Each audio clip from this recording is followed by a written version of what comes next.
Hi, I am ராகுல். This is ராகுல் சிரடா. இது வந்து புது சேனல் நான் க்ரியேட் பண்ணியிருக்கேன். ஏதாவது எஜுகேஷனல் கண்டென்ட், மிஸ்டீரியஸான பிளேசஸ், இப்போ வந்து ஏதாவது உங்களுக்கு எதாவது தேவைப்படுது, மூவி ரிவ்யூ அந்த மாதிரிலாம் போடலான்னு இருக்கேன். இப்போ வந்து நான் எந்த டாபிக் பற்றி பேச போகிறேன்னா, டாப் 5 மிஸ்டீரியஸ் பிளேசஸ் இந்த வேர்ல்டு. முதல் மிஸ்டீரியஸ் பிளேஸ் நான் என்ன சொல்ல போகிறேன்னா, அது உங்களுக்கு நிறைய பேருக்கு தெரிஞ்சிருக்கும். ஃபர்ஸ்ட் வந்து பெர்முடா ட்ரையாங்கிள். அது வந்து ஒரு 3 ட்ரையாங்கிள் இருக்குது. அது வந்து ட்ரையாங்கிள் நார்மலான மூணு பாயிண்ட் இருக்குல்ல, அதில் ஒரு பாயிண்ட் வந்து எங்கே இருக்குன்னா பெர்முடா ட்ரையாங்கிளில் பெர்முடான்னு இருக்குது. பெர்முடா நிறைய பேருக்கு தெரியும். அது வந்து ஃப்ரீ ஃபயர் கேமில் இருக்குது.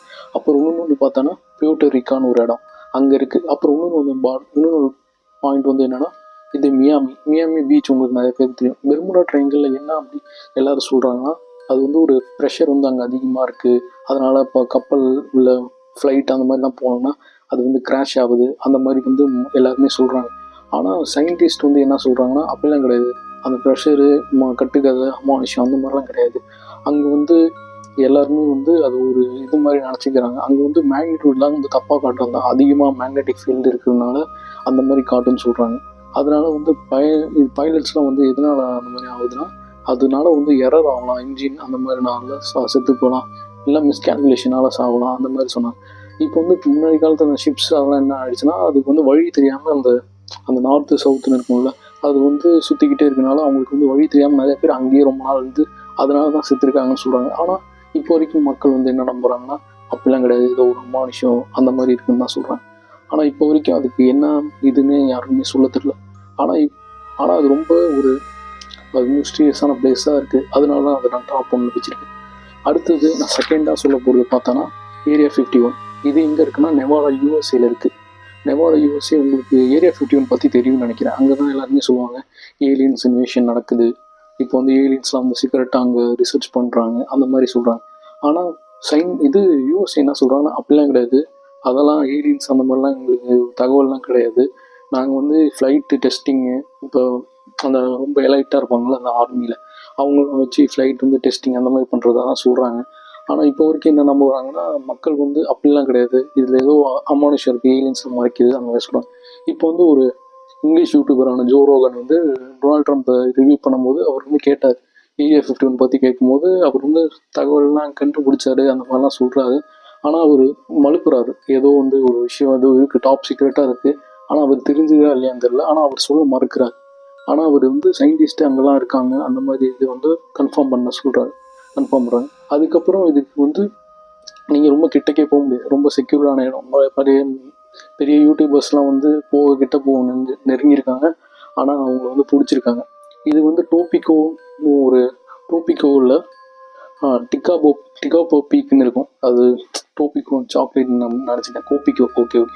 அது வந்து இதான் டிகாபோ பீக்குன்னு ஒன்று இருக்குது. அங்கேருந்து வேணால் நீங்கள் தூரத்துலேருந்து பார்க்கலாம். அது ஒரு மலை மாதிரி இருக்கும். அங்கேருந்து தான் உங்களால் பார்க்க முடியும், அவ்வளோதான். அதுக்கப்புறம் பங்கார் ஃபோர்ட். இது பங்கார் ஃபோர்ட் எங்கே இருக்குன்னா, ராஜஸ்தான், இந்தியாவில் இருக்குது. இது வந்து என்ன பண்ணுறாங்கன்னா, இது வந்து ஒரு ராஜா வந்து பகவான் சிங்னு ஒருத்தர் வந்து கட்டினார். அவர் எதுக்காக கட்டினார்னா, அவரோட இளைய மகனான மது சிங்காக கட்டினார். இதுக்கு வந்து இதில் வந்து இப்போ என்ன சொல்கிறாங்கன்னா, அது வந்து ரொம்ப அந்த இடமே ரொம்ப பேரனார்மல் ஆக்டிவிட்டி, அமானுஷன் இருந்தது, அந்த மாதிரிலாம் நடக்குதுன்னு சொல்கிறாங்க. ஆனால் இது முக்கியமாக ஒரு 2 கதைகள் வந்து மக்கள் கிட்ட நிலவிட்டு இருக்குது. முதல் கதை வந்து சாதுனா என்ன, முனிவர், குரு அந்த மாதிரி நீங்கள் சொல்லலாம். அப்போ பண்டைய காலத்தில் இருக்கும்போது அவர் என்ன பண்ணுறாங்கன்னா, ஒரு ஆசிரமம் அங்கே வச்சுருந்தாராம். ஆசிரமம் வச்சு இப்போ அவர் வந்து அவர் வழிபாடுகள், அப்புறம் அவரோட என்ன கற்றுக்கிட்டாரு அதெல்லாம் வந்து மக்களுக்கு வந்து சொல்லி தந்தாராம். சின்ன பசங்களுக்கு அந்த மாதிரி வந்து துறவிகள் வேறு இடத்துல இருந்தவங்கன்னா சொல்லி தந்தாராம். அப்படி சொல்லி தந்துட்டு நல்லா தான் இருந்தார். அப்போ வந்து அந்த ராஜா வந்து அந்த வழியாக வரும்போது என்ன சொன்னார்னா, இந்த இடம் பக்கத்தில் இருக்கிற இடம் நல்லா இருக்குது, இங்கே நான் ஒரு கோட்டை கட்டலான்னு இருக்கேன்னு சொன்னார். அதுக்கு அந்த ஆசிரமத்தில் இருக்கிற முனிவர் வந்து என்ன சொன்னார், இல்லையா, இதில் வந்து இங்கே வந்து நீங்கள் அந்த மாதிரிலாம் கட்டினா ஒரு நிழல், நீங்கள் கட்டினா அது ஒரு நிழல் வந்து எங்கள் ஆசிரமத்தில் போட்டோம், அது வந்து எங்களை பொறுத்த வரைக்கும் அது ஒரு கெட்ட சகுனமாக இருக்கலாம் அந்த மாதிரி சொன்னார். அதனால அவர் சொன்னார், வேணாயா இங்கே கட்டாதீங்கன்னு சொன்னார். ஆனால் அதுக்கு அந்த ராஜா என்ன சொன்னார்னா, இல்லையா, நான் வந்து கோட்டை கட்டுறேன், அதுனா அந்த நிழல் வந்து உங்களுக்கு படாத மாதிரி நான் கட்டுறேன்னு சொன்னார். அவரும் ஆரம்பித்தார். போது கோட்டை அப்படியே பெருசாக போயிட்டே இருக்கு. ஒரு கட்டத்தில் பார்த்தோன்னா அது வந்து மறைக்க ஆரம்பிச்சிருச்சு. அப்புறம் வந்து இவர் கேட்டதுக்கு ராஜா வந்து எதுவும் சொல்ல முடியல அவரால். அப்புறம் வந்து என்ன சொல்கிறாரு அந்த முனிவர், இவர் வந்து சாபம் விட்டார், இந்த கோட்டை வேலை உங்களுக்கு கெட்டது எல்லாமே நடக்கும், நீங்கள் எதுலேயுமே ஜெயிக்க மாட்டீங்க அந்த மாதிரி சொன்னார். அப்புறம் பார்த்தா அந்த ராஜாவுக்கும் அதுக்கப்புறம் எதுவுமே அவருக்கு சரியாக நடக்கவே இல்லை அந்த மாதிரி. அப்புறம் ரெண்டாவது கதை என்ன சொல்கிறாங்கன்னா, ஒரு இந்த பிளாக் மெஜிஷியன், அதாவது பில்லி சூனியம் பண்ணுறது, தமிழில் சொல்ல போனால் பழைய கதைகள்லாம் நீங்கள் பார்த்துருப்பீங்க. ஏதாவது இந்த கெட்டவனுங்கள்லாம் அதை வச்சு ஹீரோஸை வந்து பண்ணுறது அந்த மாதிரி பண்ணிருப்பாங்க. அதில் வந்து என்ன பார்த்தீங்கன்னா, அந்த பில்லி சூனியம் பண்ணுறவங்க வந்து அந்த இளவரசி அங்கே இருக்கிற ராணி அந்த மாதிரி ஏதோ ஒரு பொண்ணை வந்து அவர் வந்து கரெக்ட் பண்ணலான்னு போனார்.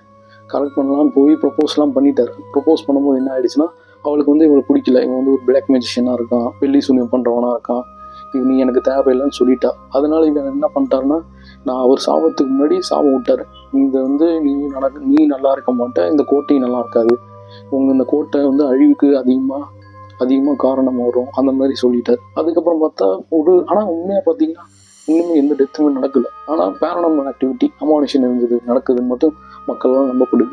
அதுக்கப்புறம் பார்த்தோன்னா 4ஆவதாக நம்ம எங்கே போகிறோம்னா நாஸ்காலைன்ஸ்னால் அது வந்து ஒரு எழுத்துக்கள் மாதிரி இருக்கும். அது வந்து பெருவில் இருக்குது. அந்த எழுத்துக்களில் வந்து ஒரு அக்ரிகல்ச்சரல் ஃபீல்ட்ஸில் வந்து இருக்குது. அதில் வந்து என்ன சொல்கிறாங்கன்னா, மக்கள் என்ன சொல்கிறாங்கன்னா, அது வந்து ஏன்ஷியன் பீரியட்ஸில் பிற்காலத்தில் முன்னாடி வந்து என்ன சொல்கிறாங்கன்னா, அதாவது ஏதாவது ரிச்சுவல் அமானுஷம் அந்த மாதிரி பண்ணுறதுக்கு, இல்லைன்னா ஏலியன்ஸ் கூட கம்யூனிகேட் பண்ணுறதுக்கு அந்த மாதிரி ஏதோ யூஸ் பண்ண சொல்லுவாங்க. ஆனால் சயின்டிஸ்ட் என்ன சொல்கிறாங்கன்னா, இப்போ நிலத்தடி நீர்லாம் இருக்குல்ல, அதெல்லாம் எங்கெங்கே இருக்குது, எப்படிலாம் அக்ரிகல்ச்சர் க்ராப்ஸ்லாம் எங்கெங்கே கரெக்டாக நடலாம், அந்த ரைட்டிங்ஸ்லாம் அவங்க அந்த மாதிரி எழுதியிருக்காங்க அந்த மாதிரி சொல்கிறாங்க. அப்புறம் அவங்களும் சொல்கிறாங்க, இது வந்து அப்போ வந்து ஒரு காலகட்டத்தில் வந்து தண்ணி வந்து பற்றாக்குறையாக இருந்துச்சு அந்த இடத்துல பெருவில். அதுக்காக வந்து ஒரு ரிச்சுவல் மாதிரி பண்ணாங்கன்னா, இந்த வாட்டர் வந்து எங்களுக்கு அதிகமாக வேணும் அந்த மாதிரி, கடவுளால் அவ்வளோ பெருசாக எழுதினாதான் கடவுளால் பார்க்க முடியும் அந்த மாதிரிலாம் நம்பப்படுது.